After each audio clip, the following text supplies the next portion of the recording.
So what is Animal Think Tank's theory of change? And before you talk about that, just give us a little bit of an education around what is theory of change.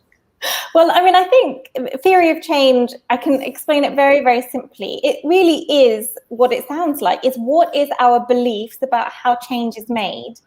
And I think the term actually comes from the development sort of industry. And I have been, and in many projects that I worked in, I don't think that they actually had explicitly understood or clarified how is it that we believe that change is made. It was just kind of like doing stuff, and similarly, I think what I've, in the animal freedom movement, many organizations haven't actually clarified what it is or how it is that they think change is made.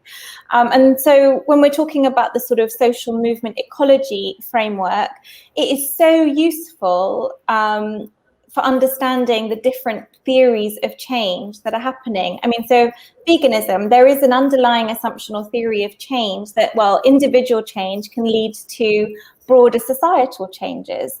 The sort of mass protest, civil disobedience group, the theory of change is, power is held by the people. We give it away to, our power holders. We can reclaim that through not complying, and shift public opinion in the process, and then basically force politicians and power holders to kind of follow our lead and actually make changes because they're being forced to through increased public active and sort of passive public opinion. So there's lots of different theories of change, and then of course there's a theory of change if you're looking at sort of party politics and lobbying. It's kind of like, you're focusing on those on the system and changing the system from the inside. And I used to think, oh, well, no, we can't change things from the inside, and we can't change things through individual change. We just need structural change. Actually, all of it's needed. And for a really, I think, successful movement and movement ecology, you need all of those pieces in place, and there is a creative synergy that happens when everybody's kind of doing their thing and understanding what each of the other groups are doing. So there's not a I'm right and you're wrong, my way is better, your way is not good. It's understanding our place in the broader context, and that is a really, really important for us at Animal Think Tank.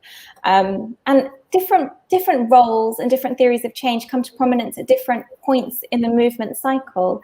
So often when you look at social justice movements that have been successful, the sort of takeoff stage, that's where your rebels, your direct action activists are, pushing the issue out into the public consciousness, and they're doing their thing.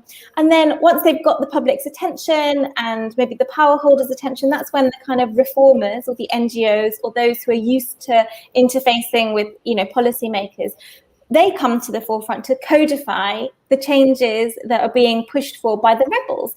And so it's like, we all have a role to play in this movement cycle, and also in the ecology. And so that, I think that's our broader theory of change, that we need all of those things to create transformative change.